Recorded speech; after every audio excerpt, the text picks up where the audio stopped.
pleasant day to everyone. So our topic for today is all about the client presentation 1. But first, let us know the objectives of this lesson. So at the end of the module, students are expected to first, explain the importance of visuals in presentation. Second, describe the guidelines for creating visuals and data display.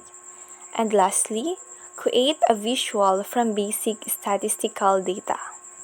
Visuals are design elements that help make data meaningful. They help communicate your points in documents such as brochures, memos, letters, and reports, where they can add color and emotional appeal as well as new informations. Visuals, particularly in PowerPoint slides, are also used to enhance oral presentations. Use visual to present ideas completely. Infographics. Combine data graphics and brief text to explain complex ideas quickly. Number 2. Diagram and flowchart. Use this to show process, relationship, or systems. Number 3. Illustrations and icons. Use simple icons or custom illustration to present abstract concept or ideas. Number 4. Videos and animation. A short video or animation can explain a concept more dynamically, especially when emotion and storytelling are needed to fully express an idea. Number 5. Image. Use relevant photos on conceptual, visual to enhance emotional engagement. Number 6. Color, themes, and layouts. Colors can guide the audience, focus on communicate emotions. Number 7. Graphs and charts. For quantitative data, these values can help summarize trends and finding a glance. Next, find relationships. Mind maps. Shows the relationships between a central idea and its sub-ideas. Number 2. Venn diagram. Illustrates overlapping relationships between two or more groups. Number 3. Flowcharts. Demonstrates sequential relationships or processes. Number 4. Concept maps. Display relationship between various concepts, often with lines or arrows to indicate how many connected.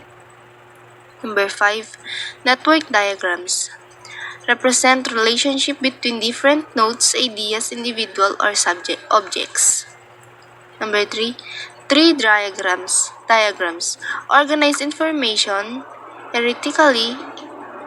It starts from root idea and branches out to related sub-ideas similar to a family tree. Next, make points vivid. Script your key points. Start with a clear script that outlines your main points. Number 2. Use visual to reinforce each point. Display your key points as bold, simple text for emphasis. Number 3. Incorporate animations and emotions graphic to animate your text or visuals. Number 4. Engaging with voiceover or subtitles. A voiceover can help guide views through the video. Number 6. Keep a consistent visual style. Use consistent colors, fonts, and design elements throughout the video. 7. Use visual metaphors. Use metaphors to visualize abstract concept. Next, emphasize material. Number 1. Highlight with text emotion. Bold large fonts. Use color to emphasize. Zoom in on key visuals. 4. Use audio cues. 5. Repetition. 6. Visuals break. 7. Add icons or illustrations. 8. Background music and silence. 9. Layer information. 10. Callouts and labels. Present materials concisely with less presentation. Number 1. Use visuals to condense information. Replace long explanation with charts, graphs, or image that communicate the same information or more efficiently. Number 2. Structure for clarity. Organize the material is bullet points, key segments. 3. Eliminate redundant information. Go through your materials, remove any unnecessary repetition or overlapping details. Number 4. Use summary statements. Start each section with a summary statement that encapsulates the core message. 5. Use simple direct language. Avoid long complex sentence, OPT for short, clear sentences, and convey your points efficiently. 6. Visual transition for key points. Use visual transitions or markers like section headers, or dividing lines to signify when you're moving from one key points to other. 7. Employ infographic or storytelling. Infographics can help convey large amount or information in a visual format without the need to repeat or elaborate. 6. Use captions and titles. Incorporate clear caption and section titles and immediately summarize the content. Next, check quality of data. Number 1, assess the source of data. 2, check for timelines.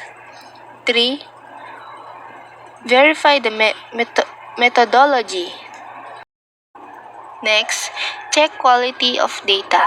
Number 1, assess the source of data.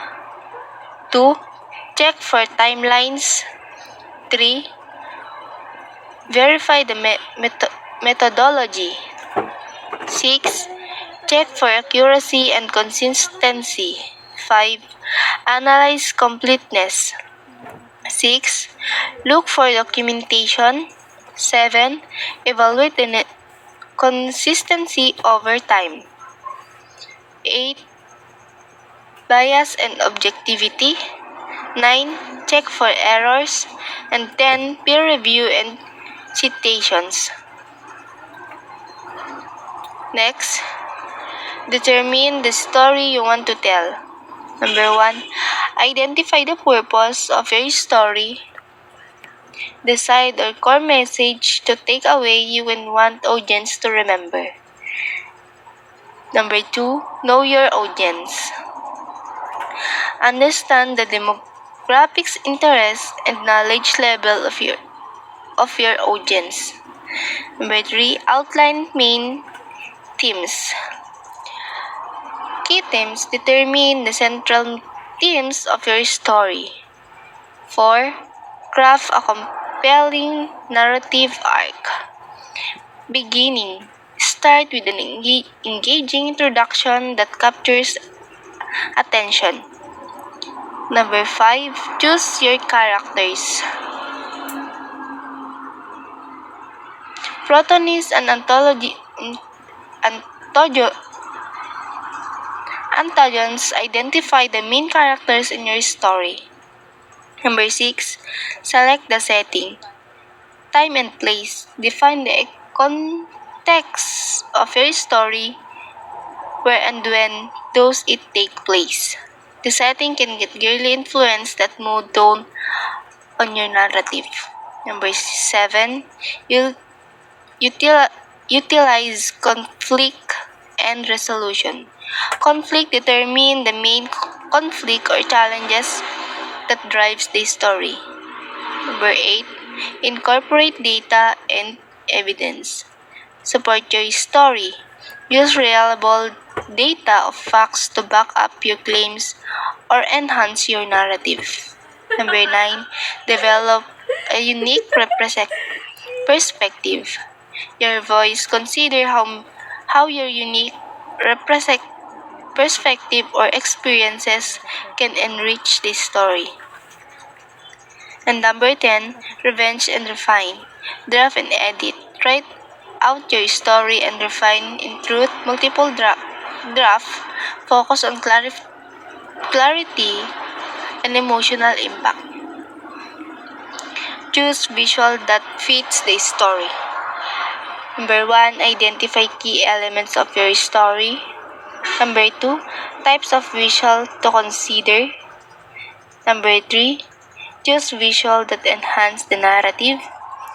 4, create a visual consistency. 5, ensure high quality.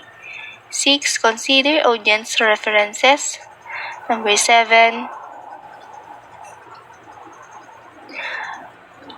source credible visuals. Number 8, feedback and revisions. Next, follow conventions for designing visuals. Number 1, clarity and simplicity. 2, consistent design. 3, effective use of image and graphics. 4, data representation. 5, color use. 6, consistent branding. 7, achievable design. And 8, storytelling truth visual. Next, use color and decoration with restraint. Number 1, limit your color palette. Number 2, create contrasts. 3, apply color purposefully. 5, avoid over decoration and use white space effectively.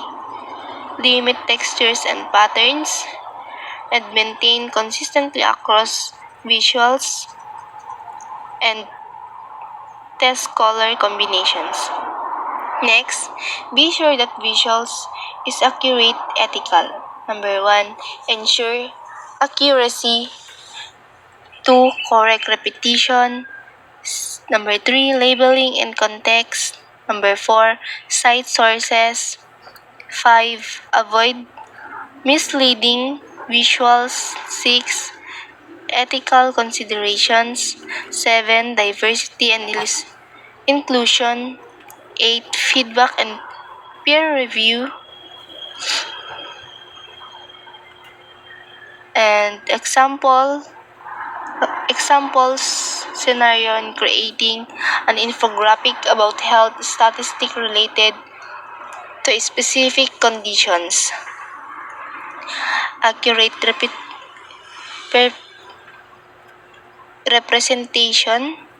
Use a bar chart to show the percentage affected populations, ensuring the length of bars accurately reflect these percentages. Next, check that the data comes from reliable source. 1, check the source's credibility. Authoritative organizations prefer data for established organizations, etc., government bodies, academic institutions, and reputable NGOs. Number 2, assess the author credentials. Look at the credentials of the person or identity providing the data. Number 3, cross-verify data. Always cross-reference the data with other sources. If multiple credible sources report similar findings, it's likely that data is reliable. Number 4, look for peer-reviewed data. If you are using research or studies, ensure the data comes from peer-reviewed sources. 5. Analyze the methodology. Review the methodology of the study of the data collection. Look for details about sample size, controls, and potential biases. Number 6. Check for the date of publication. Ensure the data current and relevant. Outdated data can sometimes mispresent the current state of an issue. 7. Verify founding sources. Check if the data provided has a conflict or interest. 8. Look for situations reference. Reliable data sources will typically provide citations of reference to support their claims. 6.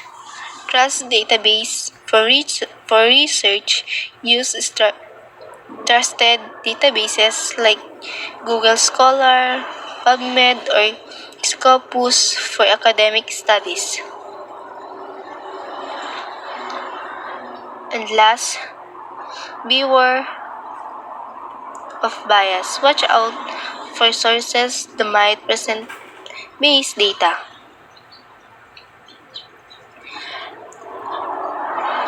Next, make sure your data is supported by facts. Number 1, use primary sources.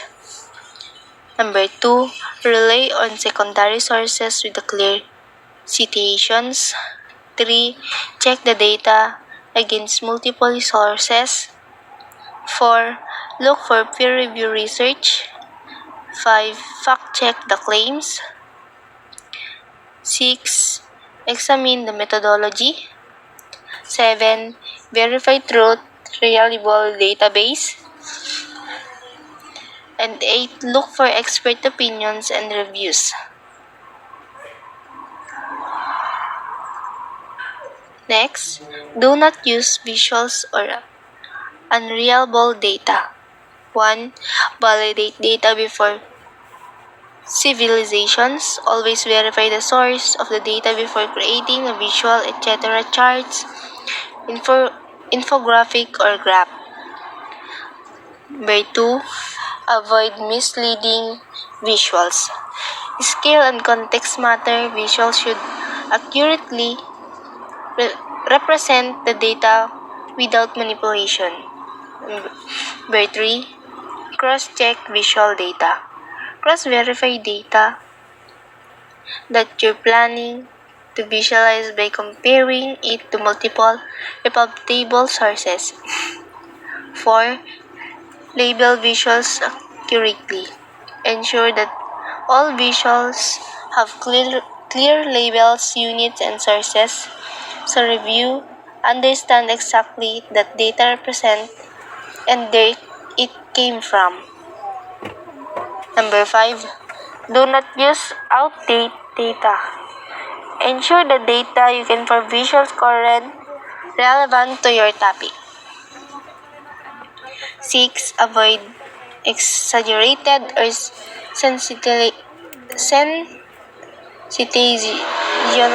data. Refrain from using sensational visual that distort the data. And 7. Source fact check all the statistics. Any statistics you visualize should come from fact check and credible data sources. And last, use transparent methodologies. If you create your own data visualizations, provide transparency about the methodology used to gather the data. This builds thus prevent misinterpretation. Example, if you creating a demographic graph based on a survey including the sample size and how data was collected. This image is provided a slide deck about the storytelling with data. It's essentially a guide on how to take your data and turn it into a compelling and engaging story that people can understand and connect with. This is Stories May. It emphasizes the importance of having a clear purpose and message for your story. It highlights the characteristics of good stories, such as supporting a hunch, should back up an idea or theory you have. Surprising or challenging knowledge should offer new insights or challenge existing beliefs. Showing unexpected trends or changes. It reveals interesting patterns or shifts in the data. Having commercial or social significance should be relevant to real-world issues or concerns. Providing information needed for action should offer actionable insights or solutions. Being relevant to the audience should be tailored to the interest and understanding of the intended audience. To find stories, it focuses on the process of extracting a story from data. It outlines a four-step process, which is the focus on a topic, choose a specific area of interest, simplify the data, convert complex the data into simpler units for easier understanding. Look for relationships. Identify patterns and connections within the data. Process the data. Analyze the data to uncover hidden stories and insights. And the last, choose the right visual for the story. This section emphasizes the importance of using visuals to tell your story effectively. It shows various visual representations including tables, great for presenting organized data into structured, charts and graphs, excellent for visualizing trends, comparisons, and relationships. Maps, useful for showing geographical data and patterns. Diagrams, help to illustrate complex processes or concepts. This image highlights that storytelling with data is a powerful tool for communicating complex information in a way that is engaging, informative, and impactful by following these steps. You can transform raw data into compelling stories that resonate with your audience. The fourth visual design guideline is follow conventions when designing visuals. Every visual should contain these 6 components to be effective. First is title that tells a visual story. We must entitle the presentation that tells a story. Second is clear indication of data. Third, clearly labeled units. Fourth is labels or legends identifying access, colors, symbols, etc. The fifth is cite the sources of data used to create visual, and also cite the sources of visual if it's not your work. The fifth visual design guideline is to use color and decoration with restraint. Audiences interpret color based on context. Color connotations vary among cultures and professions. For example, red in traffic light means go in China, but red means stop in the US and also here in the Philippines. Blue symbolizes masculinity in US, but blue means criminality in France. And also, blue signifies strength and fertility in Egypt. Use minimum shading and lines. In any visual, use as little shading and a few lines for clarity. Don't clutter up the visual with extra marks.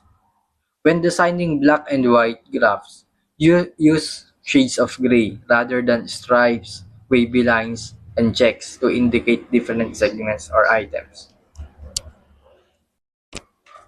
And the sixth guideline for designing visuals is be sure visual is accurate and ethical. Make sure the audience does not have to study the visual to learn your main point. If the reader has to study the labels to get the right picture, the visual is unethical, even if the labels are accurate. Distinguish between actual and estimated or projected values to ensure accurate and ethical visuals.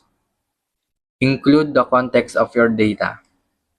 Always double-check your visuals to be sure the information within is accurate. Also, many visuals have accurate labels but have misleading visual shapes. Visuals communicate quickly. Audience remember the shape, not the labels. Avoid perspective and 3D graphs, and avoid combining multiple scales. Use images that are bias-free. Use images of people carefully to avoid being a sexist, racist, or other exclusionary visual statements. Integrating visuals into your text. Refer to the visual in your text. Refer to the table or figure number, not the title. For example, is table 10 shows a detailed comparison. Put visual soon after reference as space and page design permit.